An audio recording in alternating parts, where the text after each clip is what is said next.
Hi, ఈరోజు మనం తెలుసుకునే టాపిక్ చాలామంది ఈ రోజుల్లో థైరాయిడ్, డయాబెటీస్, క్యాన్సర్స్ చిన్న ఏజ్లోనే మనం వీటికి గురవుతున్నాం.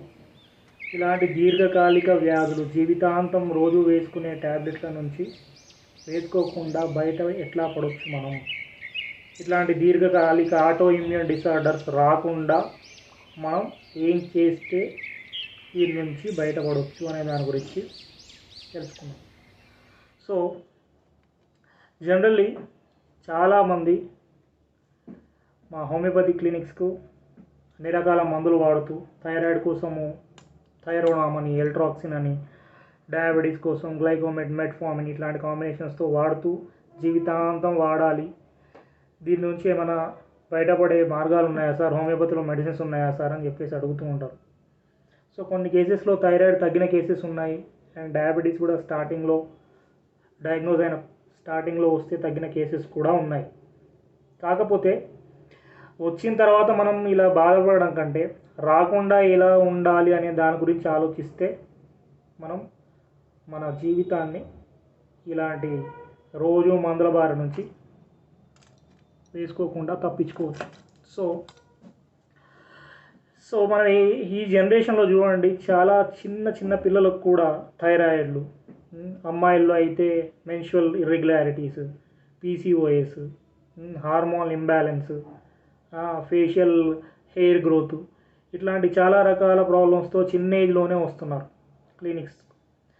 సో ఏం చేద్దాం? ఇప్పుడు డాక్టర్ ఒక వర్డ్ యూజ్ చేస్తాడు చూడండి. చాలామంది డయాబెటీస్ పేషెంట్స్ని అడిగినప్పుడు, సార్ షుగర్ తింటే డయాబెటీస్ వస్తుంది అంటారు కదా, నేను స్వీట్స్ కూడా ఎక్కువ తినానండి అంటే, మీరు జంక్ ఫుడ్ తింటారేమో వచ్చిందేమో అని చెప్పేసి డాక్టర్ అంటాడు. సో జంక్ ఫుడ్ కూడా తినండి, నేను ఎందుకంటే మేము చిన్నప్పటి నుంచి వెజిటేరియను, ఏమి తినము, నేను బయట ఫుడ్ కూడా ఏం తినాను సార్, ఓన్లీ ఇంట్లోనే తింటాను సార్, అయినా కానీ నాకు డయాబెటీస్ వచ్చింది అని చెప్పేసి అంటారు. సో మరి ఇట్లాంటి కేసెస్లో డయాబెటీస్ రావడానికి ఫుడ్ మాత్రమే కారణమా, కార్బోహైడ్రేట్స్ మాత్రమే కారణమా? వాళ్ళు రెగ్యులర్ ఫుడ్ ప్యాటర్న్ తీసుకుంటున్నారు అండ్ మంచి హెల్తీ డైట్ తీసుకుంటున్నారు, అయినా కానీ షుగర్ వస్తుంది. అంటే ఓన్లీ తినడం తాగడం వల్లనే థైరాయిడ్లు, షుగర్లు వస్తాయని చెప్పేసి చాలామంది అనుకుంటారు. ఈ ఒబెసిటీ ఇట్లాంటివి రావడానికి రీజన్స్ ఏంటంటే మీ మానసిక సంఘర్షణలు కూడా. అదే డాక్టర్ ఒక మాట అంటాడు, స్ట్రెస్ కూడా వన్ ఆఫ్ ద రీజన్ అండి అంటాడు. సింపుల్గా స్ట్రెస్ అనే 6 అక్షరాల ఇంగ్లీష్ పదంతో మనం దాన్ని ముగించేస్తున్నాం. స్ట్రెస్ వల్ల వచ్చింది అనే పదాన్ని పక్కన పెట్టేసి మనం దాన్ని ఫోకస్ చేయకుండా చాలామంది ఏం చేస్తారు అంటే, ఫుడ్ వల్ల వస్తుంది కాబట్టి ఫుడ్లో ఏం చేంజెస్ చేయాలి, ఏం తగ్గించాలి, ఏం తినొద్దు, ఏం తింటే రాదు, ఏం తినకుంటే వస్తుంది అంటే తినేదాని మీద, ఫుడ్ మీద మాత్రమే మనం కాన్సన్ట్రేట్ చేస్తూ పోతున్నాం. అదే డాక్టర్ మీకు షుగరు, థైరాయిడ్లు రావడానికి, క్యాన్సర్లు రావడానికి మానసిక సంఘర్షణలు, స్ట్రెస్ కూడా వన్ ఆఫ్ ద రీజన్ అని చెప్తుంటాం. సో స్ట్రెస్ అనే దాన్ని మనం పక్కన పెట్టేస్తున్నాం. ఫుడ్లో ఎట్లాంటి చేంజెస్ చేయాలని మాత్రమే ఆలోచిస్తున్నాం, లైఫ్ స్టైల్ ఎట్లా చేంజ్ చేయాలి మాత్రమే ఆలోచిస్తున్నాం, అండ్ ఎక్సర్సైజ్ ఏం చేయాలని మాత్రమే ఆలోచిస్తున్నాం తప్ప స్ట్రెస్ అనే ఒక వర్డ్ యూజ్ చేస్తున్నారు కదా, మరి దాని నుంచి బయటపడడం ఎట్లా అనే దాని గురించి ఎవ్వరూ ఆలోచించట్లేదు. సో ఈ జనరేషన్లో ఇన్ఫర్టిలిటీ కేసెస్ చాలా ఎక్కువైపోయాయి. చాలామంది ఐవైకి వెళ్ళి మా దగ్గరకు వస్తుంటారు హోమియోపతి డాక్టర్స్ దగ్గర. సో ఎందుకు ఇవన్నీ ఈ జనరేషన్లో ఈ 2006, 2008 నుంచి ఎందుకు ఇన్ని కేసెస్ పెరుగుతున్నాయి? బికాస్ స్ట్రెస్ పెరిగింది.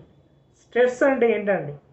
ప్రతి ఒక్కరూ యూజ్ చేస్తారు, నాకు స్ట్రెస్ ఉంటుందండి. చిన్న పిల్లలు కూడా, మొన్న మధ్యలో చిన్న బాబు, నేను చాలా సాడ్గా ఉన్నాను ఈరోజు అన్నాడు, నవ్వు వచ్చింది. సో సాడ్గా ఉన్నాను ఇన్ ద సెన్స్ స్ట్రెస్ ఉన్నాడు. చిన్న పిల్లలు కూడా స్ట్రెస్ ఫీల్ అవుతున్నారు. వాళ్ళు సరిగా నిద్రపోకుండా, తినే టైంకి తిననీయకుండా, తినే టైంకి ఏం తినాలో పెట్టకుండా, వాళ్ళకు అర్ధరాత్రి పూట్ల జంక్ ఫుడ్లు, మదరే జంక్ ఫుడ్లు, పిజ్జాలు, బర్గర్లు అర్ధరాత్రి కూడా తినిపిస్తే వాళ్ళకి ఏం డైజెషన్ అవుతుందండి చిన్నపిల్లలకు? సో వాళ్ళకు కూడా హెల్త్ ఇష్యూస్ చిన్నప్పుడే. సో సరే, ఈ ఫుడ్ హ్యాబిట్స్ ఇవన్నీ పక్కన పెడితే మనం మినిమం చేంజ్ చేసుకోవాల్సింది. అంటే మనకు జీవితంలో డయాబెటీసు, షుగరు, ఇంకా 80 నుంచి 100 రకాల ఆటో ఇమ్యూన్ డిసార్డర్స్ ఉన్నాయి. విటిలిగో, తెల్ల మచ్చలు, సోరియాసిస్. సో బాడీ మొత్తం వస్తుంది సోరియాసిస్ అనేది, that is also auto immune disorder. So rheumatoid arthritis, ఇట్లా చాలా రకాల, ఇంకా డైజెస్టివ్ ట్రాక్లో క్రాన్స్ డిసీజ్ అని చెప్పేసి, ఇరిటబుల్ బోవెల్ సిండ్రోమ్ అని చెప్పేసి జీవితాంతం ఉండే వ్యాధులు ఇవన్నీ. సో ఇట్లాంటి వ్యాధుల నుంచి మనం తప్పించుకోవాలి. ఇప్పుడు చూడండి, పర్టికులర్లీ ఐబిఎస్ అని చెప్పేసి అంటారు, ఇరిటబుల్ బోవెల్ సిండ్రోమ్ అంటారు. What is the reason for irritable bowel syndrome? ఏంటి? సింపుల్ అండి. మీకు ఇక్కడ ఏదైనా ఇరిటేషన్ స్టార్ట్ అవుతుంటే ఆటోమేటికల్లీ మీ కడుపులో ఇరిటేషన్ స్టార్ట్ అవుతుంది. Because your mind and your abdomen, your stomach has some interlinked. చూడండి, ఎప్పుడైనా మీకు బాధ అనిపిస్తే కడుపులో తిప్పుతూ ఉంటుంది. సో అట్లానే మీరు తీసుకునే ఫుడ్ కానీ, మీరు తీసుకునే ఫుడ్ హ్యాబిట్స్ కానీ, మీరు తీసుకునే స్ట్రెస్ కానీ, మీరు తీసుకునే మానసిక సంఘర్షణలు కానీ, మీరు తీసుకునే ఎమోషనల్ ఇంబ్యాలెన్సెస్ కానీ, మీరు తీసుకునే నెగటివ్ ఎమోషనల్స్ కానీ, సో ఈర్ష్య, ద్వేషం, పగ, జెలసీ, ఇంకా ఇట్లా కోపము, చికాకు, ఇవన్నీ తీసుకుంటున్నాం మనం ఇక్కడ నుండి అది ఆటోమేటికల్లీ బాడీలో ఏదో ఒక డిసీజ్ లాగా బయటకు వస్తుంది. దీన్ని మనం ఎందుకు గమనించట్లేదు? అందరూ తినడము, ఏం తినాలి, ఏం తినొద్దు, ఏం ఎక్సర్సైజ్ చేయాలి, ఏం ఎక్సర్సైజ్ చేయొద్దు, ఇవి తప్ప అసలు ఏం చేస్తే రాకుండా ఉంటుందనే దాని గురించి ఆలోచించడం మర్చిపోయాం మనం. ఎంతసేపు ఇప్పుడు చూడండి, కెమికలైజ్డ్ ఫుడ్ అండి. క్యాన్సర్స్ రావడానికి మెయిన్ రీజన్స్ ఏంటి? పొగాకు తాగడం, సిగరెట్లు తాగడం, మద్యపానం తీసుకోవడము. వీటితో పాటు అవి తీసుకొని వాళ్ళకు కూడా వస్తున్నాయి యాక్చువల్లీ. సో వీటితో పాటు ఆ సినిమా థియేటర్లలో పోగానే ధూమపానము, మద్యపానము ఇవి చెప్తుంటారు తప్ప ఇది తగ్గించుకోవడానికి ఎవరు చెప్పరు. సో ధూమపానం, మద్యపానం తీసుకునే వాళ్ళకు కూడా వస్తున్నాయి క్యాన్సర్లు. ఎందుకు వస్తున్నాయి? బికాస్ మనం తీసుకునే ఫుడ్ అంతా ప్యాకెడ్ ఫుడ్ ఉంది. సరే, ఆ ఫుడ్ హ్యాబిట్స్ని మనం ఫుడ్ను చేంజ్ చేయలేం కాబట్టి, మనం ఈ జనరేషన్లో ఫుడ్ను తీసుకునేవడం మనం దాన్ని అంత న్యాచురల్ ఫుడ్ తీసుకోలేం కాబట్టి, ఉన్న దాంట్లో ఏం చేద్దాం అనే దాని గురించి ఆలోచించవచ్చు కదా. సో ఫుడ్ మీకు ఎంత వీలైతే అంత న్యాచురల్ ఫుడ్ తీసుకోవడానికి ట్రై చేస్తూ, హెల్దీ లైఫ్ స్టైల్ను పాటిస్తూ, స్ట్రెస్ తగ్గించుకోవడం ఎట్లా అనే దాని గురించి. స్ట్రెస్ ఎట్లా తగ్గించుకుంటారు సార్? అందరికీ ఉంటుంది కదా స్ట్రెస్ అందరికీ ఎందుకు ఉంటుందండి? తీసుకునే వాళ్ళకు ఉంటుంది. స్ట్రెస్ ఏమన్నా అదేమన్నా మీ బాడీలో ఒక పార్ట్ ఉండిపోవడానికి. స్ట్రెస్ అనేది ఎక్కడ లోపల ఉండదండి, తెచ్చుకుంటాం మనం. స్ట్రెస్ అనేది ఏంటంటే బయట నుంచి వచ్చేది, మనం తీసుకునేది. అది ఫైనాన్షియల్ కావచ్చు, ఫ్యామిలీ కావచ్చు, ఎమోషనల్ రీజన్స్ ఏవైనా కావచ్చు, ఇవన్నీ మనం తీసుకుంటున్నాం. స్ట్రెస్ అనేది మనం తీసుకుంటున్నాం. సో ఈ స్ట్రెస్ తీసుకోకుండా ఉండాలంటే కూడా మనమే ఏదైనా చేయవచ్చు. ఏం చేస్తాం? చాలామంది డాక్టర్స్ యోగా చేయండి, మెడిటేషన్ చేయండి, ఎక్సర్సైజ్ చేయండి, ప్రాణాయామం చేయండి, కపాలభాతి చేయండి అన్నీ చెప్తారు. ఇవన్నీ చేయడానికి మాకు టైం ఉండట్లేదు సార్. నేను ఇప్పుడు ఈ వీడియోలో చెప్పదలుచుకుంది ఏంటంటే, మీకు దీర్ఘకాలిక వ్యాధులు, chronic diseases like diabetes, thyroid, psoriasis, vitiligo, rheumatoid arthritis, Crohn's disease, IBS, ఇంకా లిస్ట్ చదువుకుంటూ పోతే 100 రకాలు ఉన్నాయి. ఇవన్నీ ఆటో ఇమ్యూన్ డిసార్డర్స్ కింద తీసుకుంటున్నాం మనం. అంటే జీవితాంతం ఉండే వ్యాధులలాగా మనం స్టాంప్ వేసి పెట్టేసాం అక్కడ. వీటన్నిటి నుంచి బయటపడరాదా? అసలు రాకుండా ఉండొచ్చా? ఉండొచ్చు. వాటిని రాకుండా మనం చూసుకోవచ్చు. ఎట్లా? First, healthy life style. అంటే ఫుడ్ హ్యాబిట్స్ అనేవి టైం టు టైం తీసుకోవాలి, జంక్ ఫుడ్ తగ్గించాలి, ఇది అందరికీ తెలుసు. Second, sleep. నిద్ర అనేది కరెక్ట్గా ఏజ్ను బట్టి 7 నుంచి 8 గంటల నిద్ర అనేది కంపల్సరీ. ఇది చూసుకోండి. నాకు నిద్ర పోవడానికి టైం ఉండట్లేదు సార్ అంటే, మీకోసం మీరు టైం స్పెండ్ చేయకపోతే ఇంకెవరి కోసం చేస్తారండి? ఒక్కసారి ఆలోచించండి. జీవితాంతం మందులు వేసుకోవాలా? ఈ చిన్న చిన్న టిప్స్ పాటిస్తే సరిపోతుందా? గమనించండి ఒకసారి. ఏంటి? ఫుడ్ హ్యాబిట్స్ కరెక్ట్గా ఉండాలి, టైం టు టైం. నైట్ 8 లోపు మీ డిన్నర్ అయిపోవాలి. మీరు ఏమన్నా తినండి, నైట్ 8 లోపు. జంక్ ఫుడ్ తగ్గించేసి ఈజీలీ డైజెస్ట్ అయ్యే ఫుడ్ ఈవినింగ్ పూట తీసుకుంటే, అది కూడా 8 లోపు తీసుకుంటే, మీరు పడుకునే 3 గంటల ముందు 4 గంటల ముందు మీరు ఈవినింగ్ డిన్నర్ చేసేయాలి. 8 గంటల నిద్ర కరెక్ట్గా ఉండాలి. ఇది చిన్న చిన్న పాయింట్స్. ఇవి చేస్తే మీకు డిసీజ్, దీర్ఘకాలిక వ్యాధులు రాకుండా మనం నివారించవచ్చు. ఇంకొకటి మెయిన్ థర్డ్, స్ట్రెస్ తగ్గించుకోవడము. అంటే ఏంటి స్ట్రెస్ తగ్గించుకోవడము అంటే, మీకోసం మీరు 1 గంట టైంను కేటాయించాలి రోజులో. 1 గంట, ప్రతి మనిషి 1 గంట ఓన్లీ 1 అవర్ మనం మన కోసం టైం స్పెండ్ చేస్తే మనం ఎట్లాంటి డిసీజ్ రాకుండా కాపాడుకోవచ్చు మన ఆరోగ్యాన్ని. గుర్తుపెట్టుకోండి, 1 గంట నా కోసం నేను కేటాయించగలిగితే మీకు షుగర్లు, థైరాయిడ్లు ఇట్లాంటివి రాకుండా మనం చాలా జాగ్రత్తగా వాటి నుంచి బయటపడవచ్చు. సో ఏం చేయాలా? మన కోసం మనం 1 గంట కేటాయించాలా? ఎలా కేటాయిస్తాం? రోజు మార్నింగ్ 5 o'clock, ఇప్పుడు నైట్ షిఫ్ట్స్ ఉంటాయి, మార్నింగ్ షిఫ్ట్స్ ఉంటున్నాయి, ప్రాక్టికల్లీ చాలా ప్రాబ్లమ్స్ ఉంటాయి. అట్లా కాకుండా డైలీ 1 అవర్ మీకోసం మీరు టైం స్పెండ్ చేయాలి. ఏం చేయాలి? Physical exercise and mental exercise. Physical ఎక్సర్సైజ్లో ఏమొస్తాయి? చాలామంది ఎక్సర్సైజ్ అనగానే జిమ్కి వెళ్ళిపోవాలి సార్ అనుకుంటాం. సార్ జిమ్కి ఎన్ని రోజులు వెళ్తారండి? చాలామంది జిమ్కి అంటారు, జిమ్ కొన్ని రోజులు వెళ్తారు, తర్వాత ఆటోమేటిక్గా మన టైమింగ్స్ కుదరవు, వదిలేస్తాం. ఇంట్లో చేయండి. మీరు చేయాలనుకునే మన బాడీని చెత్త కుప్పలాగా ఒక్క దగ్గర సెడెంటరీ లైఫ్ స్టైల్ను చేయకుండా 1 గంట సేపులో ఒక 30 minutes మీ ఫిజికల్ ఎక్సర్సైజ్ ఇంట్లో చేసుకునేవే. ఎక్కడికో వెళ్ళాల్సిన అవసరం లేదు. ఫ్లాట్స్ ఉంటే ఫ్లాట్స్లోనే చేసుకోండి, ఇంట్లోనే చేసుకోండి.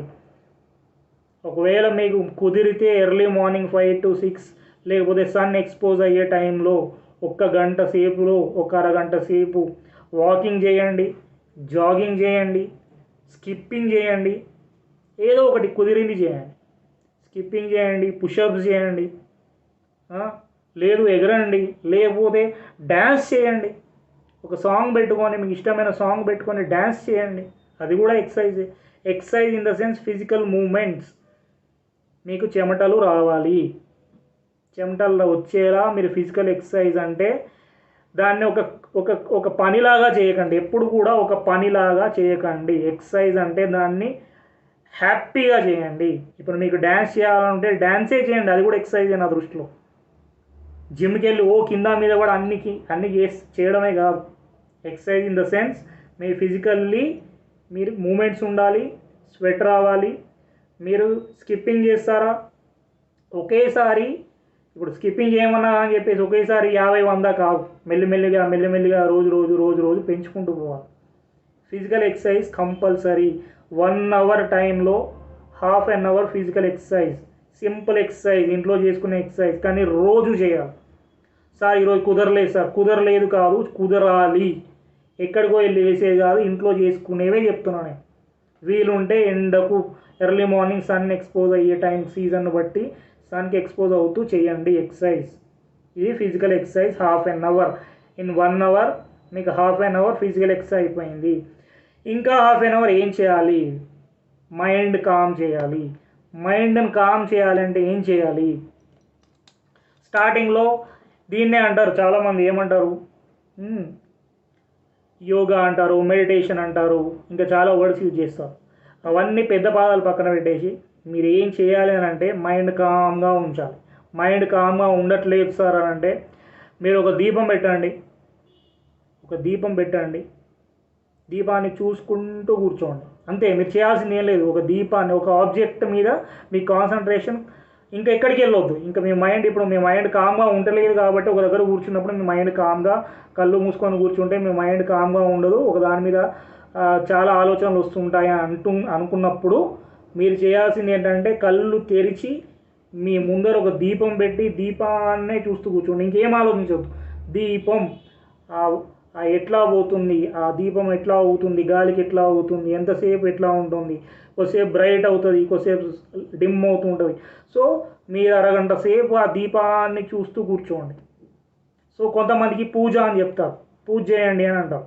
పూజ చేయండి అని అంటే పూజలో తిట్టుకుంటూ చేయడం కాదండి. పూజ అంటే ఒక దగ్గర కాన్సన్ట్రేషన్ పెట్టడం.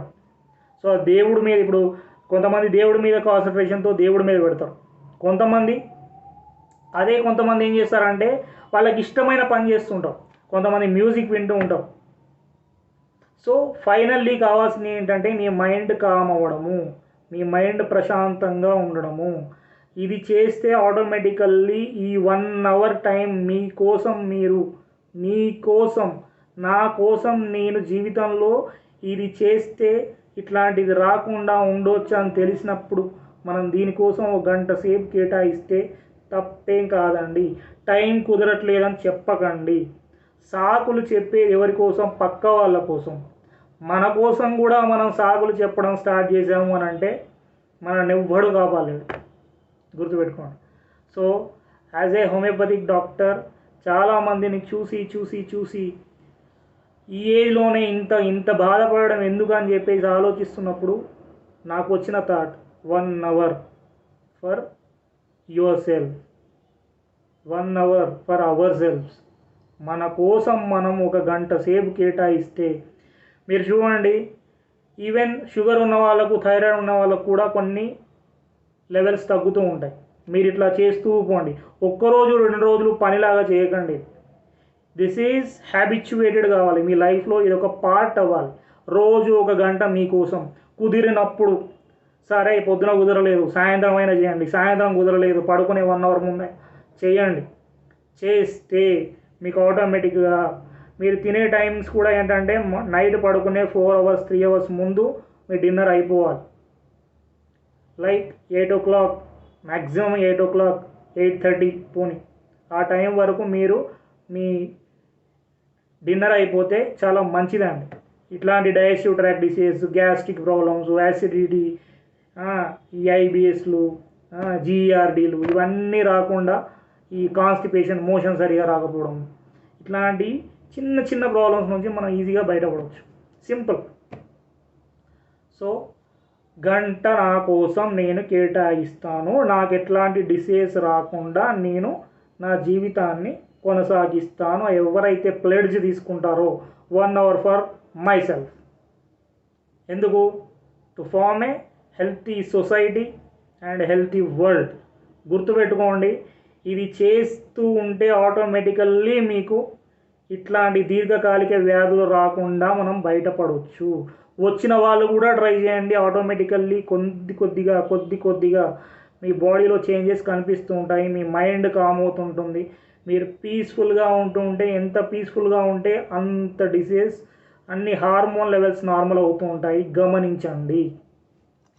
ఇది నా విన్నపం. Thank you.